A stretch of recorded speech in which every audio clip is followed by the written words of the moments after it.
चलिए बच्चों, तो आज हम लोग शुरू करते हैं आपका 10th क्लास का जो आपका चैप्टर्स बचे हुए हैं। 9th class we have already done about your AMU entrance exam. तो अब जो हमें पढ़ना है वो 10th क्लास का फिजिक्स हम लोगों को पढ़ना है। तो 10th क्लास का जो फिजिक्स है उसमें आप लोग ये जो चैप्टर्स हैं हम लोग इस तरह से कवर अप करेंगे। तो फिजिक्स 10th की अगर हम बात कर रहे हैं यहाँ पे, ठीक, तो अगर हम 10th की बात कर रहे हैं, 10th क्लास का फिजिक्स अगर हम ले रहे हैं तो 10th में एक यूनिट होता है आप लोगों का करंट इलेक्ट्रिसिटी। एक तो ये चैप्टर है आपका करंट इलेक्ट्रिसिटी। दूसरा चैप्टर है हमारे पास इसमें लाइट। ठीक, लाइट में जो हम कवर करेंगे उसमें हम तीन चीज़ों को स्टडी करेंगे। ठीक है, एक तो हम पढ़ेंगे इसमें मिरर, मतलब मिरर का क्या मतलब है, तो मिरर का मतलब है यहाँ पे रिफ्लेक्शन। ठीक है, रिफ्लेक्शन हम लोग इसमें स्टडी करेंगे। दूसरा इसके अंदर है आपका लेंस। तो लेंस की जो स्टडी होगी उसका मतलब होगा यहाँ पे हम लोग क्या पढ़ रहे हैं, रिफ्रैक्शन। ठीक, अच्छा, और अगर हम तीसरी बात करें तो इसी में हम लोग कवर करेंगे आप लोगों का ह्यूमन आई। क्या पढ़ना है इसमें, ह्यूमन आई। तो ये हमारे इस तरह से पूरा लाइट हम इस तरह से कवर करेंगे। नेक्स्ट जो चैप्टर है आप लोगों का वो इसके अंदर होगा मैग्नेटिक इफेक्ट। ठीक, मैग्नेटिक इफेक्ट हम लोगों को इस पे स्टडी करना है। ठीक, मैग्नेटिक इफेक्ट पढ़ना है। नेक्स्ट फिर हमारे पास एक और चैप्टर रहेगा आप लोगों का जिसमें से कभी कभी एक क्वेश्चन आपको मिल ही जाता है, कभी कभी नहीं भी आता है। ठीक है, तो वैसे आ ही जाता है मोस्टली। तो नेक्स्ट जो है हमारे पास वो है आप लोगों का सोर्सेज ऑफ एनर्जी। क्या है हम लोगों के पास, सोर्सेज ऑफ एनर्जी। तो ये हम लोगों के पास है। अब सोर्सेज ऑफ एनर्जी में हमें तीन तरह से हमको इसमें स्टडी करनी होगी। ठीक है, तो इसमें जो मेन पार्ट है आप लोगों का जो है आपको समझने के लिए वो है आपका न्यूक्लियर फिजिक्स। इसमें हम लोगों को क्या पढ़ना रहेगा, मेन जो है वो हमारा है न्यूक्लियर फिजिक्स। तो न्यूक्लियर फिजिक्स में हमें ये पढ़ना रहेगा कि न्यूक्लियर फिशन फ्यूजन या हाइड्रोजन बॉम्ब, न्यूक्लियर बॉम्ब और न्यूक्लियर पावर प्लांट क्या होता है, how they will be work. फिर क्या है इसके अंदर, कन्वेंशनल, ठीक, और नॉन कन्वेंशनल यानी रिन्यूएबल और non renewable source of energy हम लोग पढ़ेंगे। तो this is about your 10th standard physics. ठीक है, तो वी हैव टू स्टार्ट। अब हम लोगों को जो स्टार्ट करना है वो आप लोगों का स्टार्ट करना है करंट इलेक्ट्रिसिटी। ठीक है, इससे आपके 2 से 3 सवाल आप लोग के एमयू में आ जाते हैं। ठीक है, तो चलिए हम लोग स्टार्ट करते हैं आप लोग का करंट इलेक्ट्रिसिटी। चलिए, तो देखिए हम लोग अगर करंट इलेक्ट्रिसिटी की बात कर रहे हैं, क्या स्टडी करना है हम लोगों को, करंट इलेक्ट्रिसिटी। तो चलिए करते हैं करंट इलेक्ट्रिसिटी, हम लोग स्टार्ट करते हैं करंट इलेक्ट्रिसिटी। अब देखिए अगर हम करंट इलेक्ट्रिसिटी की बात कर रहे हैं, ठीक है, करंट इलेक्ट्रिसिटी, तो करंट इलेक्ट्रिसिटी में याद रखिएगा सबसे पहली चीज आती है आप लोगों की चार्ज। तो अगर हम चार्ज के बारे में बात करें, ठीक, चार्ज क्या होता है, तो चार्ज के हम कुछ प्रॉपर्टीज याद रखेंगे। पहली चीज आपको याद रखनी है, क्या याद रखना है आप लोगों को, कंजर्व्ड क्वांटिटी। कैसी है ये, कंजर्व्ड। दूसरी बात क्या याद रखनी है, स्मॉलेस्ट चार्ज। स्मॉलेस्ट चार्ज क्या है हम लोगों के पास, इलेक्ट्रॉन। क्या है, इलेक्ट्रॉन का चार्ज। उसकी वैल्यू कितनी होती है, तो इसकी वैल्यू होती है आप लोगों की, हम मैग्नीट्यूड वाइज बात कर रहे हैं, तो 1.6 into 10 to the power -19 coulomb. Coulomb is the SI unit of your electric charge. Clear है बात। दूसरी बात हमें ये याद रखनी है, ये कैसा है, कंजर्व्ड हो गया, स्मॉलेस्ट चार्ज ये हो गया हमारे पास, और क्या होता है, क्वांटाइज्ड होता है। क्या होगा, क्वांटाइज्ड। क्वांटाइज्ड का मतलब ये हुआ, क्वांटाइज्ड का मतलब ये है कि जब कोई बॉडी अपने से चार्ज को ट्रांसफर करेगी या गेन करेगी तो वो हमेशा एक इंटीग्रल फॉर्म आएगा, यानी Q जो होगा, Q वो हमारे पास होगा plus minus n e, plus minus n e. अब ये जो n है हमारे पास, इसकी वैल्यू हो सकती है +-1, +-2, +-3, इस तरह से हम इसको लिख सकते हैं। कभी भी n की वैल्यू क्या नहीं होगी, कभी भी n की वैल्यू जो होगी वो इंटीग्रल फॉर्म को छोड़कर नहीं जा सकती, यानी they will be not exist in a form of fraction, ठीक है, फ्रैक्शन में कभी ये फॉर्म नहीं करेगा। और ई क्या है यहां पे हमारे पास, तो ई हमारे पास है 1.6 into 10 to the power -19 coulomb, ठीक है। तो ये हमें थोड़ा सा याद रखना है, क्लियर है बात। अच्छा, तो ये चीज हमें समझ में आ गया। अब अगर हम थोड़ा सा इसमें बात करें तो देखिए क्वेश्चन आप लोगों से पूछा जाएगा। क्वेश्चन क्या पूछेगा, देखिए, अच्छा तो हम एक बात और ये भी कह सकते हैं कि चार्ज जो होगा वो एक तरह से 16 का मल्टीपल होगा। किसका मल्टीपल होगा, 16 का। तो चार्ज की अगर हम बात करें, जैसे तुमसे कोई एक क्वेश्चन पूछ ले, can a body hold 3.5 into 10 to the power -19 coulomb charge, ऐसे तुमसे बोलेगा। या तुम्हें क्वेश्चन दे देगा कि बताइए कौन सा चार्ज होल्ड नहीं हो सकता। देखिए कैसे करेंगे हम लोग, अगर हम अब इसकी बात कर रहे हैं कि how we can do this, तो आप ये बोलेंगे कि अगर हम इसका सॉल्यूशन करें, मान लीजिए हमें इसका सॉल्यूशन करना है, तो हम क्या बोलेंगे, हम ये बोलेंगे कि हमारे पास जो फॉर्मूला है वो है Q is equal to n e. क्या है हमारे पास, Q is equal to n e. अब Q कितना होल्ड करवा रहा है, इतना, तो हम यहां लिखेंगे 3.5 into 10 to the power -19 is equal to n, पता नहीं ये कितना होगा, 1.6 इंटू 10 टू दी पावर -19। तो ये इससे वैनिश हो गया। अच्छा, जब ये इससे वैनिश हो गया तो हम लोग क्या लिख सकते हैं, n is equal to 335/16 and it is a fraction value. क्या आ रही है, फ्रैक्शन आ रहा है। अगर ये फ्रैक्शन शो हो गया तो आप क्या बोलेंगे, तो आप बोलेंगे दिस चार्ज, ये वाला जो चार्ज है, बॉडी कैन नॉट होल्ड। तो क्या लिखेंगे, बॉडी नॉट होल्ड, ठीक है। इस चार्ज को कभी भी बॉडी क्या नहीं कर पाएगी, होल्ड नहीं कर सकती, ठीक है। अब एक सवाल और पूछता है तुमसे, देखिए एक और सवाल अगर हम बोले यहां पे, अगर हम यहां पे थोड़ा सा बात करें, तो अगर हमसे एक बात बोली जाए, how many number of electrons, ये क्वेश्चन बहुत ही फेमिलियर है, आप लोग एनसीईआरटी में भी है, how many number of electrons are needed to form 1 coulomb charge. एक कूलम चार्ज के लिए हमें कितने इलेक्ट्रॉन की जरूरत पड़ेगी, ठीक है, ये हमसे पूछा जा रहा है। तो हम ये बोलेंगे कि हमारे पास यहां पे जो सॉल्यूशन अगर हम कर रहे हैं, तो हमें ये देखना पड़ेगा कि Q हमें कितना दिया हुआ है, तो Q हमें दिया हुआ है 1 कूलम। कितना दिया हुआ है बोलो, 1 कूलम। तो हम क्या बोलेंगे, 1 coulomb is equal to n e, ये होना चाहिए। अच्छा, अगर हमें n निकालना है तो हम क्या बोलेंगे, हम बोलेंगे 1/1.6 इंटू 10 टू दी पावर -19। तो ये हमें मिल जाएगा कितना, ये वैल्यू आती है 6.25 इंटू 10 टू दी पावर +18, ठीक है।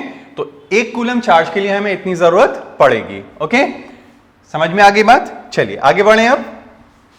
ओके, तो अब हमें क्या करना है, ठीक, तो हमें क्या पता चला, हमें पता चला कि अगर 1 कूलम चार्ज के लिए, ठीक, फॉर 1 कूलम चार्ज, अगर हमें 1 कूलम चार्ज चाहिए तो नंबर ऑफ इलेक्ट्रॉन्स कितने आ गए हमारे पास, नंबर ऑफ इलेक्ट्रॉन्स हमें जरूरत पड़ेगी 6.25 into 10 to the power -19 coulomb.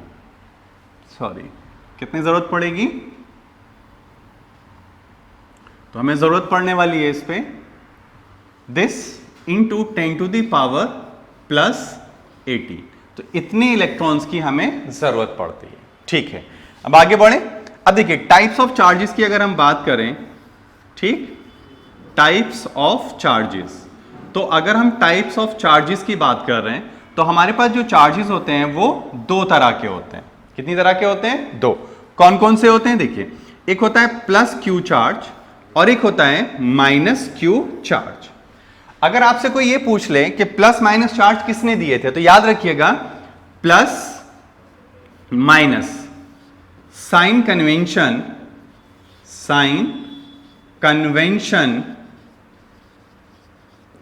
Is given by, ये थोड़ा सा आप याद रखिएगा, ये इंपॉर्टेंट है, बेंजामिन फ्रैंकलिन। कौन थे, बेंजामिन फ्रैंकलिन, ठीक है, बेंजामिन बेंजामिन फ्रैंकलिन, ठीक, इन्होंने यहां पे बताया था इसको। ठीक है, ये थोड़ा सा एक 1 मार्क क्वेश्चन है। अच्छा, तो ये बात समझ में आती है आप लोगों को। अच्छा, एक और चीज याद रखिएगा, न्यूट्रल बॉडी, क्या याद रखना है आप लोगों को, neutral body has equal number of proton and electron. ठीक, तो क्यू नेट कितना होता है किसी भी न्यूट्रल बॉडी पे, तो क्यू नेट जो होगा किसी भी न्यूट्रल बॉडी पे वो कितना होता है, 0। कितना होता है बताओ, 0। ये बात समझ में आ रही है? ओके। अब देखिए इसमें एक और चीज होती है, अगर हम बात करें कूलम्स लॉ। ठीक है, अगर हम कूलम्स लॉ की बात कर रहे हैं तो उसकी अगर हम डिस्कस करें थोड़ा सा, तो चलिए कूलम्स लॉ देखते हैं हम लोग। ठीक है, चलें आगे। ओके, चलिए आइए देखिए। अब अगर हम बात करें यहां पे कूलम्स लॉ क्या होता है, किसकी बात करने जा रहे हैं हम लोग, कूलम्स लॉ। तो अगर हम कूलम्स लॉ की बात कर रहे हैं, कूलम्स लॉ, तो अगर हम कूलम्स लॉ के लिए बोलें तो देखिए कूलम्स लॉ क्या है। कूलम्स लॉ बिल्कुल सिमिलर है जैसा आप लोग पढ़ते हैं किसमें, जैसा आप पढ़ते हैं किसके लिए बताओ, ग्रेविटेशनल के लिए। तो अगर मेरे पास यहां पे 2 चार्जेस हैं, एक ये चार्ज है और एक यहां पे चार्ज है। मान लीजिए ये चार्ज मेरे पास Q1 है और ये वाला चार्ज मेरे पास Q2 है, और इन दोनों के बीच में सेपरेशन सेंटर टू सेंटर अगर R है, तो इनके बीच में देखो अगर ये लाइक चार्ज हुए तो रिपेल होते हैं और अनलाइक चार्ज हुए तो अट्रैक्ट होते हैं। अब देखिए अगर हम इसकी बात कर रहे हैं कि how we can take this, तो अगर हम बोलें कि ये कैसा होगा, तो अगर ये दोनों मान लीजिए ये प्लस है और ये भी प्लस है, तो ये वाला चार्ज इसको धक्का देगा किधर की तरफ, इधर की तरफ। ठीक, मान लो ये बोला F1 पे फोर्स ड्यू टू 2, ये हमने मान लिया। अब ये इसको धक्का देगा, तो इसने इधर धक्का दिया, कितना दिया, तो इसने दिया F2। This is the force on 2 due to the 1। तो कूलम्स ने क्या बोला, कूलम्स ने बोला कि these both forces are equal in magnitude but opposite in direction. तो इसका मतलब क्या हुआ, न्यूटन लॉ फॉलो कर गया। तीसरी बात उसने नेक्स्ट इसमें ये बोला कि ये जो फोर्स होगा इन दोनों के बीच में, उसको इसने F बोल दिया, तो ये जो होगा वो Q1 इंटू Q2 होगा। क्या होगा बोलो, Q1 इंटू Q2। और यही फोर्स जो होगी वो प्रोपोर्शनेट होगी 1/r² के। तो हम ये कह सकते हैं, इन दोनों का अगर कॉम्बिनेशन ले लें तो क्या कह सकते हैं, तो F proportionate to Q1 into Q2/r²। तो हम क्या लिख सकते हैं, F इज इक्वल टू क्या आता है, एक proportionality constant into Q1 into Q2/r²। इसको कहा जाता है डाइलेक्ट्रिक कांस्टेंट भी कभी कभी बोल देते हैं। क्या बोल देते हैं, डाई इलेक्ट्रिक। ये आप लोगों का थोड़ा कोई जरूर नहीं आपको ये याद भी रहे, डाइलेक्ट्रिक कांस्टेंट। लेकिन इसकी थोड़ी वैल्यू याद रखना। क्या मतलब, K की वैल्यू जो होती है वो होती है 1/4 पाई एप्सिलॉन नॉट, जिसकी वैल्यू अप्रोक्सीमेट आती है 9 इंटू 10⁹। ठीक है, क्या आ जाएगा बताओ, न्यूटन मीटर स्क्वायर पर कूलम स्क्वायर। ठीक, ये थोड़ा सा हम लोग ध्यान रखेंगे। क्लियर है बात? अच्छा, अब एक और चीज समझें अगर हम, तो हम ये कह सकते हैं, देखो क्या, कि F जो है वो प्रोपोर्शनेट है 1/r² के। किसके प्रोपोर्शनेट है, 1/r² के। तो हम ये कह सकते हैं कि अगर हम इसका ग्राफ प्लॉट कर दें इस तरह से, if we draw the graph here, अगर हम ग्राफ प्लॉट करें तो क्या आएगा, तो r बढ़ने से F क्या होगा, कम होगा। यानी यहां पे हम F ले रहे हैं और यहां पे हम क्या ले रहे हैं, R ले रहे हैं। तो ग्राफ कैसा चलेगा, कुछ ऐसा ग्राफ आ जाएगा। कैसा आएगा ग्राफ हमारे पास, तो कुछ इस तरह का ग्राफ हमें मिल जाएगा। ठीक, लाइक दिस। क्लियर है अब बात? अच्छा, एक और चीज इसमें हम लोग और इंटरेस्टिंग बात अगर करें, ठीक है, तो देखो क्या कर सकते हैं। तो अगर हम ये बोलें तो एक बात तो ये हो गई हमारे पास। अच्छा, अब इसकी हम प्रॉपर्टीज हम लोग देख लेते हैं। ठीक है, क्या देख लेते हैं, प्रॉपर्टीज। तो चलें आगे बात करें, चलें आगे। ओके, चलो आओ देखो। तो हमने कूलम्स लॉ में बात कर लिया। अब देखो, कुछ कूलम्बिक फोर्स की कुछ लिमिटेशंस होती हैं। तो देखो, limitation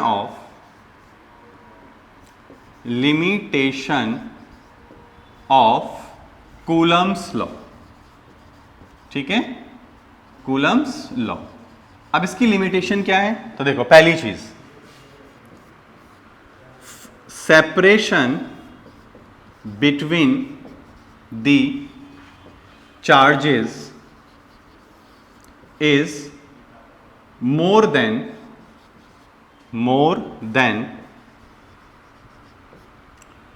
10 to the power -15 metre, यानी न्यूक्लियर साइज से वो क्या होना चाहिए? बड़ा होना चाहिए। नेक्स्ट चीज, नेक्स्ट क्या है? It is used on point charges या स्फेरिकल बॉडीज, स्फेरिकल बॉडीज इन पे हम लगा सकते हैं, ठीक है। वैसे ये पॉइंट चार्ज के लिए ही लगाया जाता है, ठीक है। तो ये थोड़ा सा आप लोग इसमें ध्यान रखेंगे। अब देखो, इसमें एक क्वेश्चन कभी कभी तुम्हें मिलेगा। क्वेश्चन क्या बोलेगा? क्वेश्चन ये बोलेगा कि अगर मेरे पास यहां पर कोई एक चार्ज है, मान लीजिए, और एक चार्ज मेरे पास यहां पर है, ठीक, ये दो चार्जेस हैं, ये Q1 और ये Q2, और ये जो सेपरेशन है वो मान लेते हैं हम लोग R है। क्या है बोलो? R। तो ये बोलेगा कि इनके बीच में कहीं पर मैं एक थर्ड चार्ज रखना चाहता हूं। मान लीजिए ये कोई मैंने एक तीसरा चार्ज यहां पर प्लेस कर दिया, Q, ठीक है। तो बताओ, अगर मेरा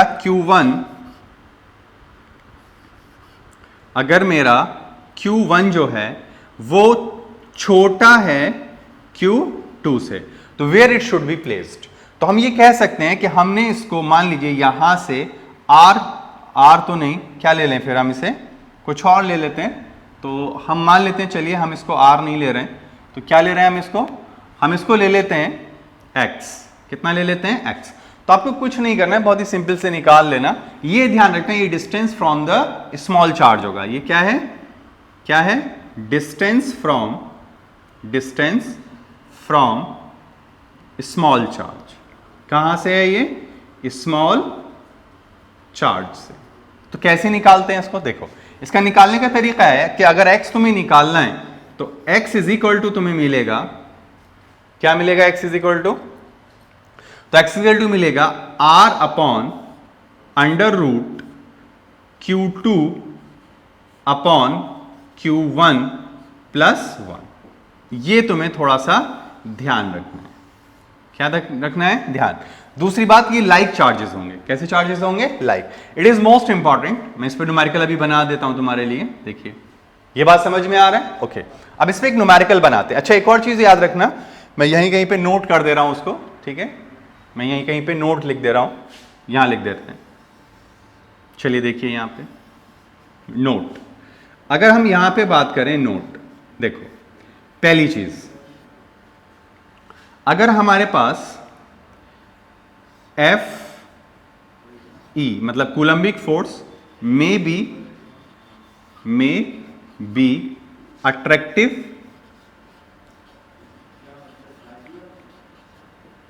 और रिपल्सिव,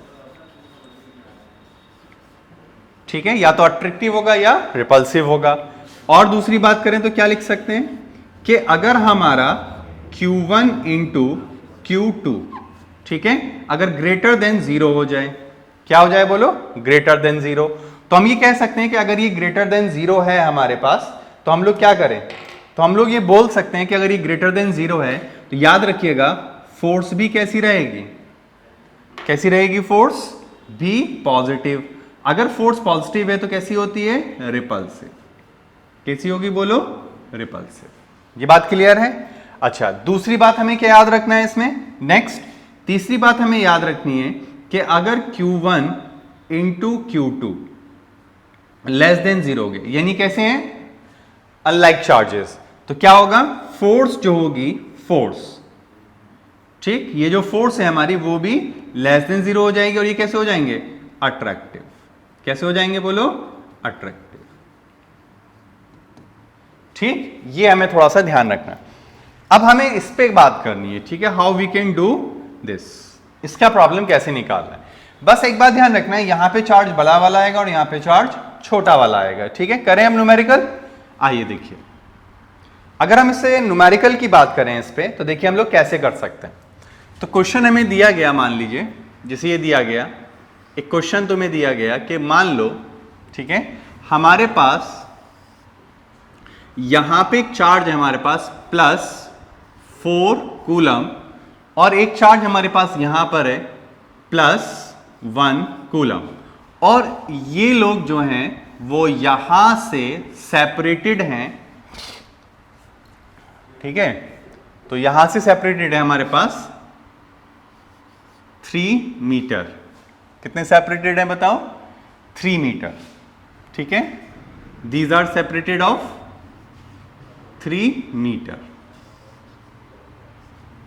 ठीक, तो हमें थर्ड चार्ज कहां रखें कि हमारी ये बॉडी बैलेंस हो जाए? तो ए ऑप्शन है हमारे पास।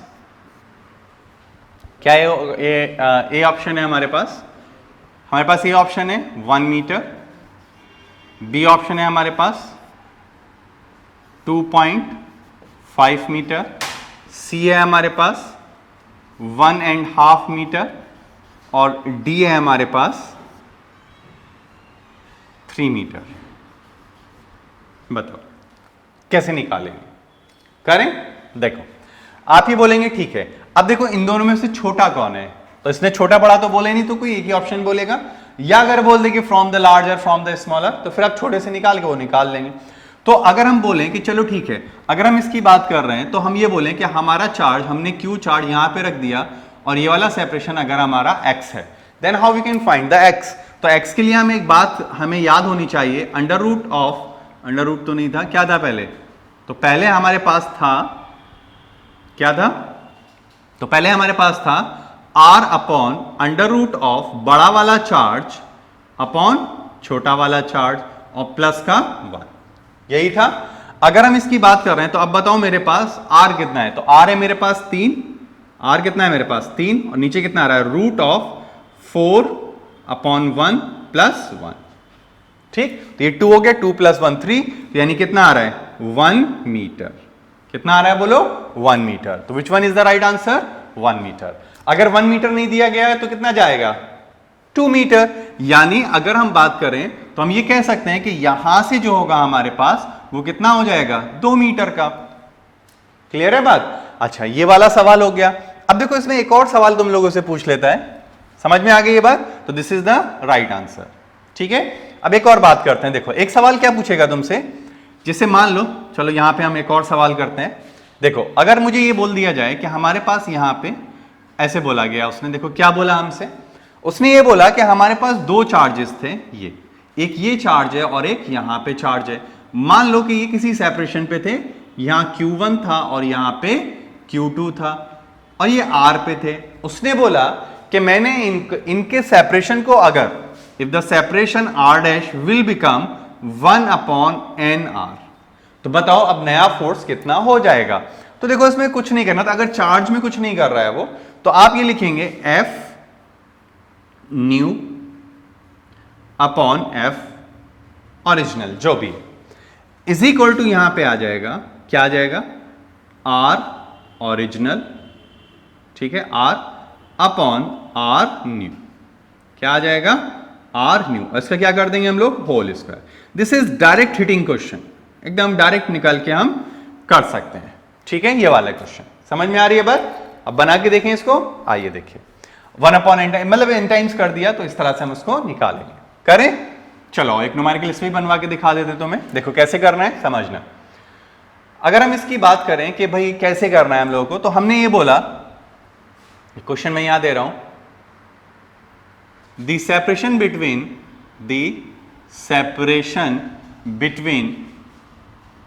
2 charges will become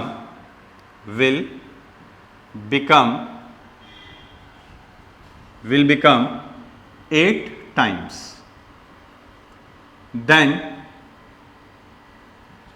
force between them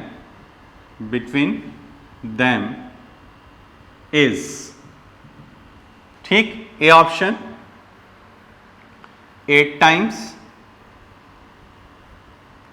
B option 1/8 times, C option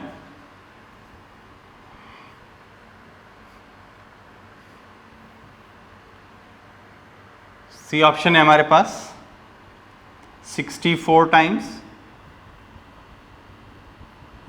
और डी ऑप्शन है हमारे पास 1/64 टाइम्स। ये हमें करना है, ठीक है। तो चलिए आइए देखिए करते हैं इसको सॉल्व कैसे करना है, ठीक है। चलिए सॉल्व करते हैं। तो देखिए अगर हम इसकी बात कर रहे हैं यहां पे, तो हमने क्या बोला कि एफ न्यू हमें निकालना है और एफ हमें पता है। यहां पे हम क्या लिख सकते थे, आर अपॉन आर डैश या आर न्यू, और इसका क्या करते थे हम लोग, होल स्क्वायर। तो अब ये बताओ ये जो है हमारे पास, तो हम इसका क्या करेंगे बोलो। तो हम ये बोलेंगे आर तो आर ही रहने दीजिए। अब वो कह रहा है 8 टाइम्स कर दिया, तो यहाँ पे 8 आर कर दीजिए, तो ये होल, तो ये कट गया। तो what is the answer is there, तो हमें मिल जाएगा F dash is equal to, क्या आ जाएगा, F dash is equal to 1/64 times of F. कितना आ गया बताओ, 1/64 टाइम्स आ गया। तो which one is the right answer. तो हमें जो आंसर मिल जाएगा वो क्या मिल रहा है बताओ। तो हमें जो आंसर मिल रहा है वो आपका मिल रहा है, क्या मिल रहा है, तो 1/64 टाइम्स। ठीक है, ये बात क्लियर हुई कि नहीं। तो ये हमें मिल गया, तो 1/64 टाइम्स हम लोगों को ये मिल जाएगा। क्लियर। अब आगे चलें। देखिए अब इसमें जो हमें बात करनी है that is the current. What is the current, what is the potential, what is the resistance, ये हम लोगों को बात करना है। तो अभी हमें जो स्टडी करनी है वो हमें करंट पे बात करनी है। ठीक है, तो देखिए इलेक्ट्रिक करंट हम लोगों के पास क्या होता है उसको समझते हैं। ठीक है, चलें। ओके, देखिए तो हमारा जो नेक्स्ट टॉपिक है वो है हमारे पास करंट, इलेक्ट्रिक करंट। तो देखो इलेक्ट्रिक करंट की अगर हम बात करें, नेक्स्ट हमारे पास क्या टॉपिक है, इलेक्ट्रिक करंट। अब देखो इलेक्ट्रिक करंट की अगर हम बात कर रहे हैं, इलेक्ट्रिक करंट, तो इलेक्ट्रिक करंट की अगर हम बात करें तो इलेक्ट्रिक करंट कुछ नहीं होता, I इज इक्वल टू होता है Q/T। सिंपल, क्या होता है बताओ, Q/T। ठीक है, करो इसको, लिखो जल्दी से। चलिए ठीक है बच्चों, तो ये हमारे पास करंट होता है। अब देखो करंट का क्या मतलब है, flow of charge per unit time. लेकिन एक्चुअल में क्या होता है, ये किसी एक क्रॉस सेक्शनल ऑफ कंडक्टर से बात होती है, समझ रहे नहीं। मान लीजिए कि मेरे यहां पे कंडक्टर ये वाला मैं ले लेता हूं, ये मैंने ले लिया।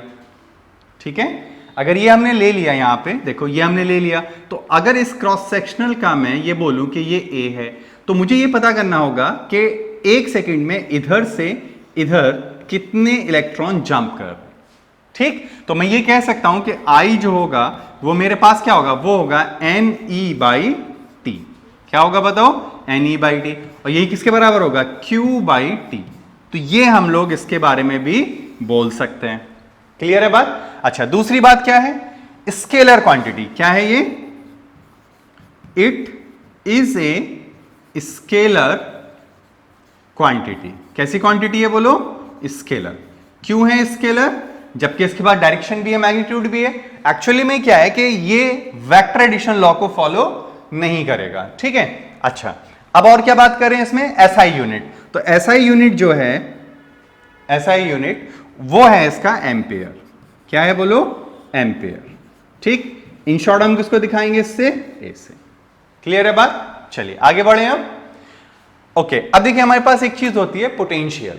तो देखिए पोटेंशियल बहुत सिंपल चीज है, इलेक्ट्रिक पोटेंशियल की अगर हम बात करें, चलें इसमें आगे। ओके, अब देखिए इलेक्ट्रिक पोटेंशियल की अगर हम बात करें, इलेक्ट्रिक पोटेंशियल, तो देखो इलेक्ट्रिक पोटेंशियल के लिए अगर हम बोल रहे हैं कि व्हाट इज इलेक्ट्रिक पोटेंशियल, तो देखो इलेक्ट्रिक पोटेंशियल का मतलब है, अगर हम इलेक्ट्रिक पोटेंशियल की बात करें तो इलेक्ट्रिक पोटेंशियल होता है V is equal to potential at a point, या पोटेंशियल डिफरेंस। एक्चुअली में पोटेंशियल तो कहीं होता नहीं है, क्या होता है, पोटेंशियल डिफरेंस ही होता है, लेकिन हम उसको मान सकते हैं। तो अगर हम इसकी बात करें कि चलो ठीक ये है, तो ये होता है work done upon per unit charge. क्या होगा, work done upon per unit charge. अब इसको लिखेंगे कैसे, how we can write this. तो हमें इसको लिखना पड़ता है इस तरह से कि अगर हमें मान लो कि A पॉइंट से B पॉइंट पर जाना है, A पॉइंट से B पॉइंट पर जाना है। तो how we can write this, तो हमें कोई चार्ज Q यहां से ट्रांसफर करना है, तो हम इसको लिखेंगे VBA। क्या लिखेंगे? VBA। तो कैसे लिखेंगे? Work done from A to B, A से B तक जाने में जो वर्क डन किया है पर यूनिट चार्ज। और इसको कैसे लिखा जाता है? इसको लिखा जाएगा VB माइनस VA। कैसे लिखेंगे? VB minus VA।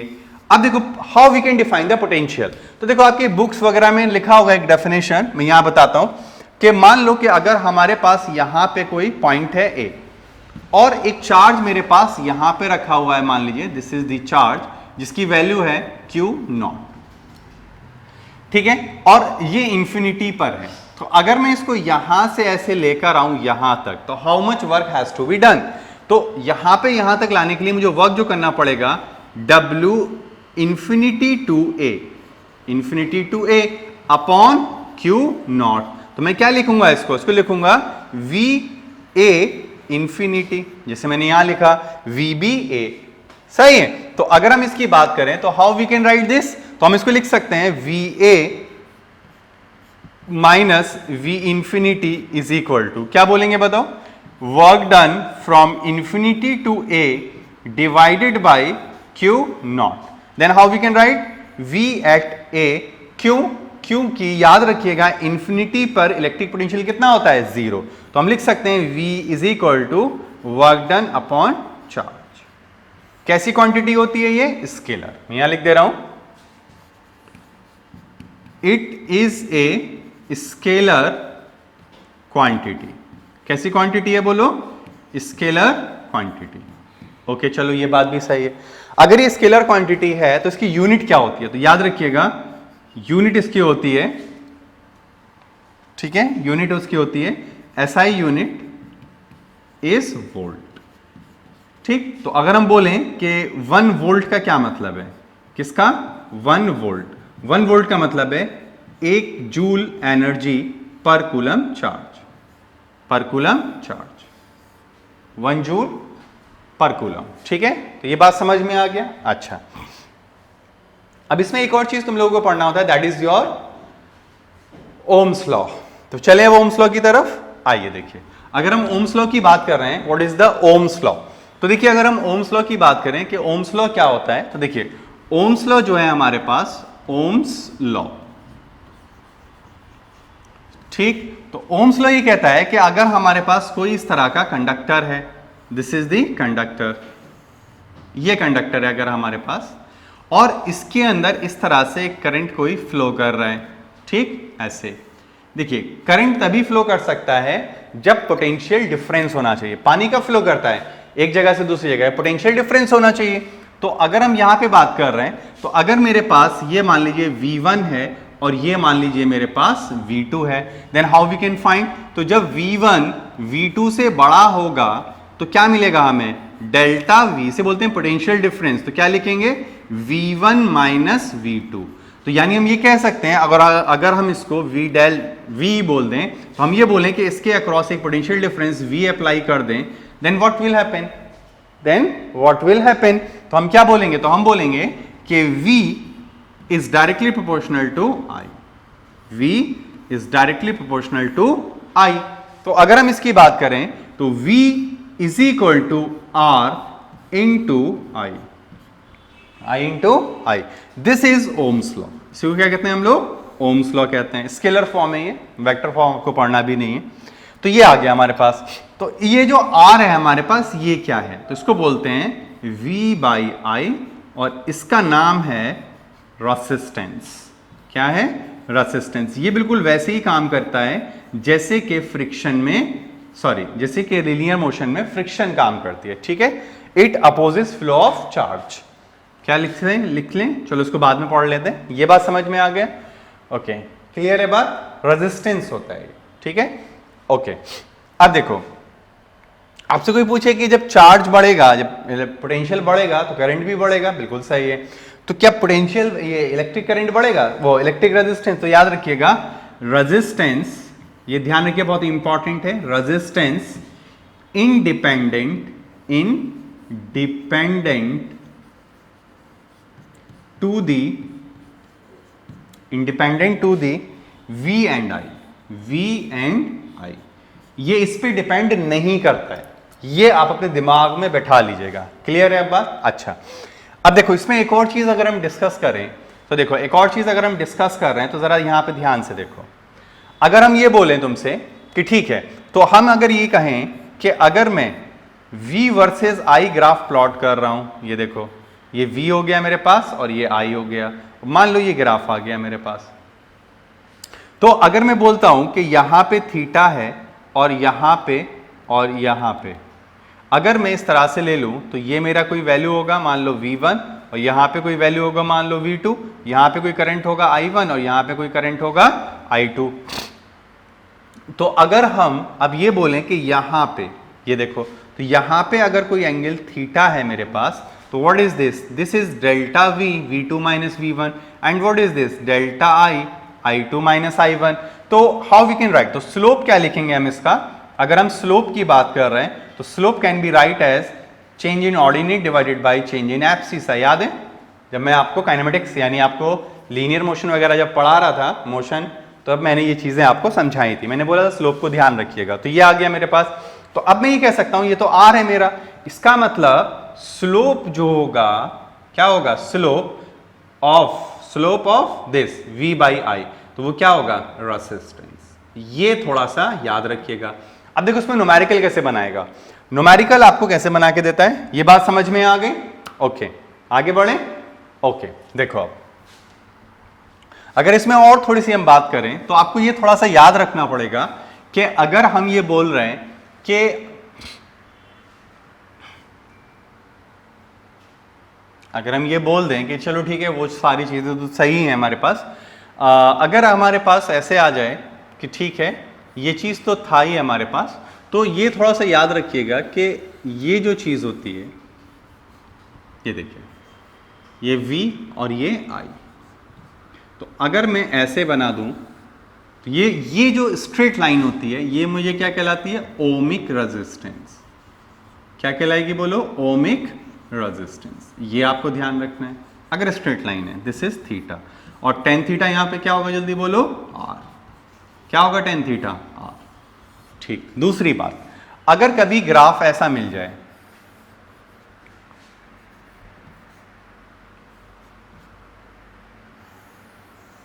ये इसको कहा जाता है नॉन ओमिक। क्या कहते हैं इसको बताओ? Non ohmic. क्या पढ़ते हैं इसको बताओ? Non ohmic. क्लियर है बात? अब देखो एक न्यूमेरिकल तुम लोगों से पूछा जा सकता है। देखो एक न्यूमेरिकल कैसे पूछ लेगा, समझना। मैंने तुमसे ये बोला, समझते रहना, मैंने तुमसे बोला कि ये मेरा V है और ये मेरा I है। मान लो कि ये मेरे पास एक स्लो इस तरह से ग्राफ है और ये मेरे पास है 30 डिग्री, ये वोल्ट में है और ये एम्पियर में है। तो बताओ इसका रेजिस्टेंस क्या होगा? Find R। Find R। Option में उसने दिया 1/√3 ओम, ठीक। B इसमें दे दिया √3 ओम, C में दे दिया आपको 1 ओम, और D में दे दिया आपको 3 ओम। तो विच वन द आंसर? कौन सा आंसर सही होगा? ठीक है, बनाइए इसको जल्दी से। ठीक है, करो इसको जल्दी से करो, फिर आगे बढ़ते हैं इसमें।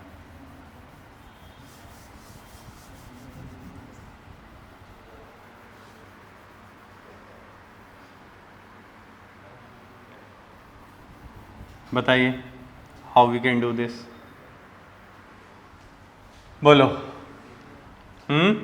तो सबसे पहला काम, ठीक है, V वर्सेस I ग्राफ है। दूसरी बात, हमें जो टेन थीटा लेना होता है, टेन थीटा ही तो हमारा R होता है, तो ये जो टेन थीटा यही R है, but this is not theta, ये थीटा नहीं है, इसे थीटा मत ले लेना। थीटा आपने लिया था विद दी I, तो ये हमारा थीटा है, विच वन इज 60 डिग्री। कितना है ये बताओ? 60। तो हम क्या लिखेंगे? R is equal to 10 60 degree. तो ये हमारे पास आ जाएगा √3 ओम। कितना आंसर आ गया बताओ? √3 ओम। तो दिस इज द राइट। बोलो, बात समझ में आया? चलो, क्लियर है? ऐसा सवाल मिल सकता है। और देखो एक और इसी टाइप में एक और सवाल पूछेगा तुमसे। देखो उस सवाल की अगर हम बात करें, उसकी अगर हम बात कर रहे हैं कि उसको हम कैसे करेंगे, तो मान लो कि ये सवाल तुम्हें दे दिया गया, ये सवाल दिया कि भाई ये हमारे पास इस तरह से है, समझना ये है, ये I है, ये क्या है हमारे पास I है और ये V है, और यहाँ पे एक एंगल हमें दे दिया गया, मान लो ये एंगल दे दिया गया 60 डिग्री। क्या दे दिया गया? 60। बोलेगा रेजिस्टेंस, बोलो क्या बोलेगा? रेजिस्टेंस। अब देखो रेजिस्टेंस की अगर हम बात कर जाएं तो अब गड़बड़ करेगा। देखो रेजिस्टेंस अगर हम यहां पे देखें तो रेजिस्टेंस आप बोलेंगे कि tan theta is equal to R होता है, tan theta is equal to R होता है। तो हो सकता है आप ये बोल दें कि यहां पे tan 60 डिग्री ले लो और इसी को R लिख दो। ऐसा अगर तुमने किया तो ये गलत हो जाएगा। क्यों गलत हो जाएगा समझो। तो ये जो R होता है वो होता है आपके पास delta V by delta I, लेकिन यहां पे इसका अगर हम स्लोप देख रहे हैं, इस वाली की अगर हम बात कर रहे हैं तो ये ऐसा नहीं है, ये ऐसा नहीं है। क्यों नहीं है? क्योंकि यहां पे अगर आप tan थीटा निकाल रहे हो ये, तो ये आ रहा है delta I by delta V, तो ये एक्चुअल में 1 बाई R आता है। और 1 बाई R को याद रखिएगा कंडक्टेंस कहा जाता है। क्या कहा जाएगा बोलो? कंडक्टेंस। और कंडक्टेंस की जो यूनिट होती है उसको हम इनवर्स ऑफ रो बोलते हैं, या इसको MHO बोलते हैं, या इसको हम लोग साइमेन बोलते हैं। क्या बोलेंगे? साइमेन। ठीक है, ये कंडक्टेंस होता है हम लोगों के पास। तो इसका मतलब यहां पे अगर हम जो निकाल रहे हैं, ठीक है ना, तो ये तो गलत है हमारे पास, तो ये नहीं करना है यहां पे। तो ये हमें ध्यान रखना है थोड़ा सा, यही तुम्हारे साथ खेल सकता है वो। तो यहां पे क्या बोलोगे? √3 तो आएगा लेकिन 1 बाई R आएगा। क्या आएगा? लेकिन 1 बाई R। तो बताओ R को हम लोग क्या लिखेंगे? तो R को हम लिख देंगे √3 1 बाय ओम। ठीक है, तो 1 बाई √3 ओम हमारा आंसर हो जाएगा। ठीक, चलिए अब हम आगे बढ़े। अब देखिए अगर हम इस पे बात कर रहे हैं तो नेक्स्ट हम लोगों के पास जो क्राइटेरिया होता है वो हमारे पास होता है कि इसकी अगर हम बात करें तो इसमें एक चीज आती है आप लोग पास, रेजिस्टेंस किस बात पे डिपेंड करता है। तो देखो रेजिस्टेंस जो है वो क्या क्या फैक्टर्स पे डिपेंड करता है। पहली चीज तो इसकी कुछ खास बातें देखो। पहली चीज, डिफरेंट फॉर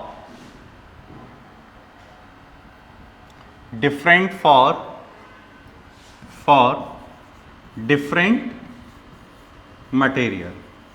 ये डिफरेंट होता है डिफरेंट मटेरियल के लिए। नेक्स्ट हमारे पास होता है, नेक्स्ट हमारे पास क्या है? It is the parameter of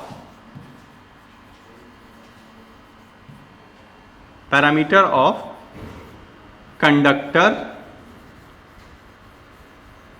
ये कंडक्टर का होता है। अब मान लो कि मेरे पास एक कंडक्टर है, अगर ये इस तरह से, ये इस तरह से एक कंडक्टर है और इसकी लेंथ अगर L है और इसका ये क्रॉस सेक्शनल एरिया अगर A है, तो ये किस किस पे डिपेंड करता है? तो याद रखिएगा R directly proportional to L। क्यों? क्योंकि जितना लंबा ये जाएगा उतने इलेक्ट्रॉन ज्यादा कोलाइड करेंगे, और कोलाइड करने का मतलब है कि हीट का ज्यादा डेसिपेशन होगा, तो उन्हें यहां से यहां तक जाने में टाइम बहुत ज्यादा लग जाएगा। तो क्या है? लेंथ पे। दूसरी बात क्या होती है? Inversely proportional to the cross sectional area. किस पे होता है ये? Inversely proportional to the cross sectional area. तो अगर ये क्रॉस सेक्शनल एरिया के इनवर्सली प्रोपोर्शनल है तो हम ये कह सकते हैं, ठीक है, तो हम लोग क्या कह सकते हैं? इनवर्सली प्रोपोर्शनल है, तो हम इन दोनों को अगर कंबाइन कर लें, अगर हम इन दोनों को क्या कर लें? कंबाइन कर लें, तो क्या आ जाएगा? तो R is equal R proportional to rho by A by L by A। यानी अगर मोटा वायर है तो कम रेजिस्टेंस होगा, थिन है तो हाई होगा, लॉन्ग है तो लार्ज होगा, शॉर्ट है तो कम होगा। तो यह हमें मिल जाता है। तो अगर हम इसकी बात करें तो हम इस पे अगर ऐसे लिख दें तो R इज इक्वल टू हो जाता है रो L बाई A। क्या हो जाएगा? रो L बाई A। तो ये फॉर्मूला हमें थोड़ा सा ध्यान रखना है। तो ये बदलने से ये बदलने लगता है। अब ये रो क्या है इसको समझते हैं। ठीक है, समझ में आ गई बात? चलो आगे बढ़े। आइए देखिए, अगर हम रो को हम कहते हैं रेजिस्टिविटी। क्या कहते हैं? रेजिस्टिविटी। तो देखो रेजिस्टिविटी में आपसे दो बातें जरूर पूछता है वो, जब क्वेश्चन आता है तो इन्हीं में से कोई एक बात तुमसे पूछ लेगा। देखो सबसे पहली चीज रेजिस्टिविटी कैसे निकालेंगे? तो रेजिस्टिविटी इज इक्वल टू होती है R into A by L। ये होती है। यूनिट क्या होगी? तो इसकी यूनिट होती है यूनिट। देखो अगर हम यूनिट की बात करें इस पे यूनिट, ठीक है, तो देखो यूनिट क्या होगी? यूनिट की अगर हम बात करें इसकी, तो यूनिट इसकी होती है ओम मीटर। क्या होगी बताओ? ओम मीटर। नेक्स्ट क्या याद रखना है तुम्हें? Property of material. क्या होता है बोलो? ये मटेरियल की प्रॉपर्टी होगी। क्या होगी? Property of material. ठीक, इसीलिए इसका एक और नाम होता है जिसको तुम्हें अच्छे से याद रखना है। क्या नाम होता है? वो यहां लिख दे रहा हूं। इसका एक और नाम होता है जिसको हम बोलते हैं स्पेसिफिक रेजिस्टेंस। क्या होता है बोलो? Specific resistance. ये इसका नाम है जो तुम्हें याद रखना है। ठीक, अच्छा, तो अगर मैं किसी वायर को ऐसे मान लो, अगर दो वायर है मेरे पास कॉपर के, एक ये वायर है कॉपर का और एक ये वायर है कॉपर का। ये दोनों कॉपर के वायर हैं, ये भी कॉपर है और ये भी कॉपर है। मैं तुमसे बोलूं कि इस पहले वाले वायर का और दूसरे वाले वायर की रेजिस्टिविटी क्या होगी, तो तुम्हें ये ध्यान रखना है कि इसमें कुछ फर्क नहीं पड़ता। रेजिस्टिविटी ऑफ वन मटेरियल बराबर होगी resistivity of two material, because material are same. दोनों मटेरियल कैसे हैं? सेम है, इसलिए हमें ये थोड़ा सा ध्यान रखना है। क्लियर हुई बात? सही है, चलिए आगे बढ़े। अब देखो, अगर हम इसमें ये बात कर रहे हैं कि चलो ठीक है, ये वाली बात समझ में आ रही है, तो रेजिस्टिविटी ये बात क्लियर हो गई, तो ये हमें थोड़ा सा ध्यान रखना है। ठीक, अच्छा, इसमें ये बात ध्यान रखिएगा, इंसुलेटर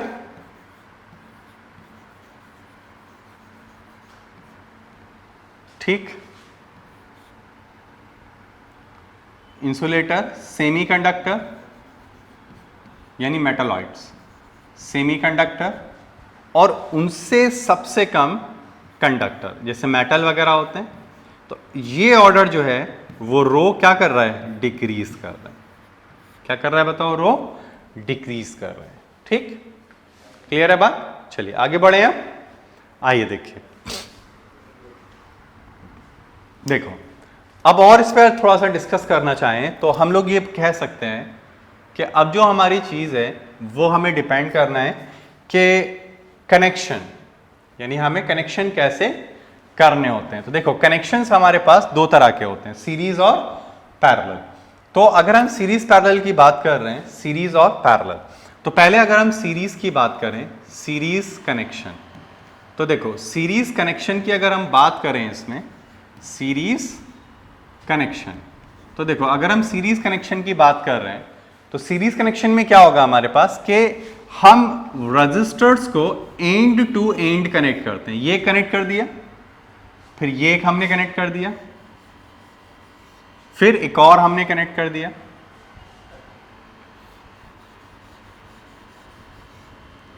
ये दो हमने, तीन हमने कनेक्ट कर दिए।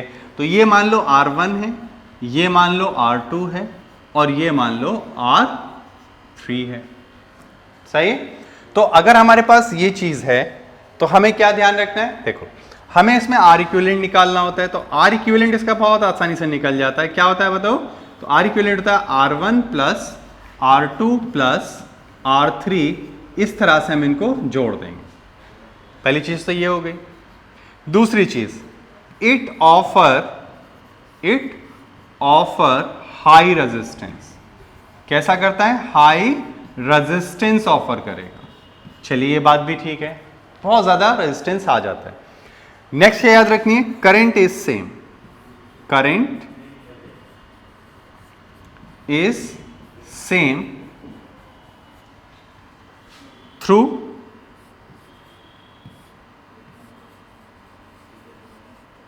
ईच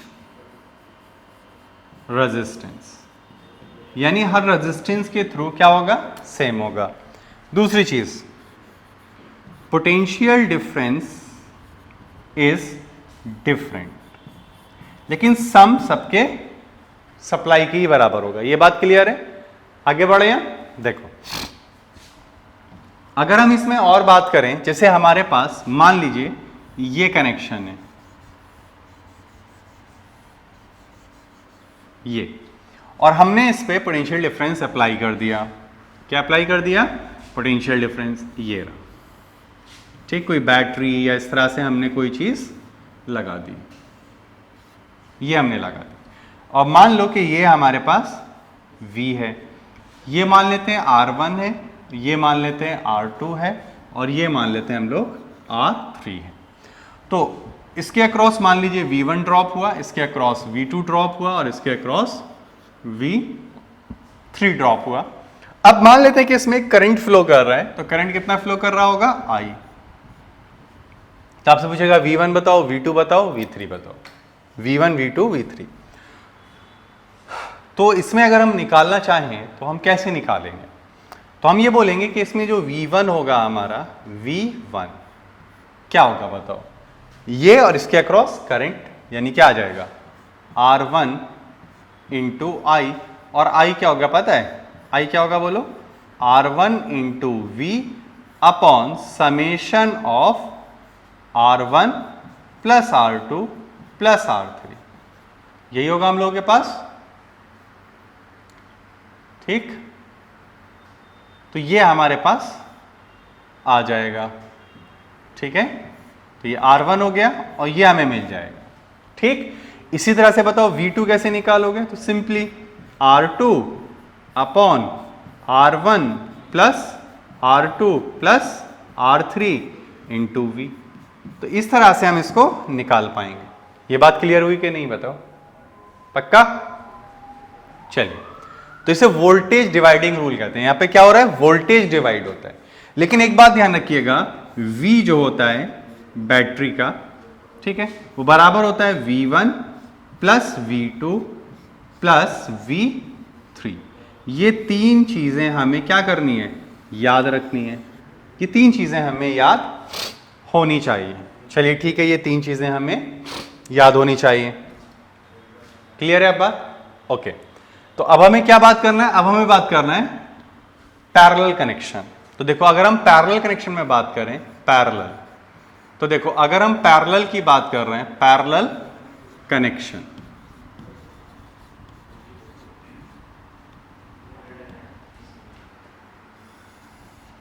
पैरेलल कनेक्शन, तो दो गिवन पॉइंट के बीच में, मान लो एक ये पॉइंट है और एक ये पॉइंट है, इनके बीच में हमें क्या करना होता है? रजिस्टर्स लगाने होते हैं। मान लीजिए कि एक रजिस्टर मैंने ये लगा दिया, एक रजिस्टर मैंने ये लगा दिया, और एक रजिस्टर मैंने ये लगा दिया।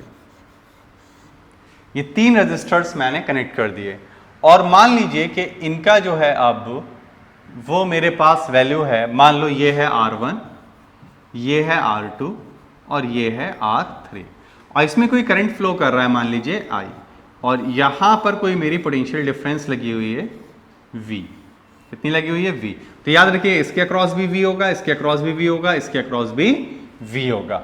अब मान लीजिए कि मुझे जरूरत पड़ रही है करंट की, तो यहां पे आके करंट क्या हो जाता है? डिवाइड हो जाएगा। इसमें हो जाएगा I1, इसमें हो जाएगा I2 और इसमें हो जाएगा I3। ठीक, अच्छा एक बात तुम्हें ध्यान रखना है कि ये जो I होगा वो बराबर होगा I1 plus I2 plus I3। ठीक ओके, लेकिन आपसे सवाल ये नहीं करेगा, आपसे सवाल ये बोलेगा कि इसमें करंट बता दो, इसमें करंट बता दो, इसमें करंट बता दो। तो how we can find the current? तो अगर हम I1 की बात करें, I1 क्या होगा वो? तो ये होगा V अपॉन R1। फिर I2 क्या होगा बोलो? ये होगा V अपॉन R2। ठीक है, इस तरह से होगा। तो अगर मैं ऐसे रेशियो ले लूं I1 इस टू I2, ठीक है, इस टू I3, ये मैंने ले लिया, तो यहां पे क्या लिखूंगा? V सबका कट जाएगा, तो 1 upon R1, 1 upon R2, 1 upon R3 and so on. तो ऐसे हम लिखते चले जाएंगे। ठीक है, तो this is about your parallel connection. ठीक, अभी हम पैरेलल कनेक्शन का और बात करेंगे, तो चलिए आज इसको यहीं पर रोक लेते हैं इस वाले लेक्चर को। तो नेक्स्ट लेक्चर में हम लोग यहीं से स्टार्ट करेंगे पैरेलल कनेक्शन से। ठीक है, चलिए तो इसको यहीं रोक लेते हैं।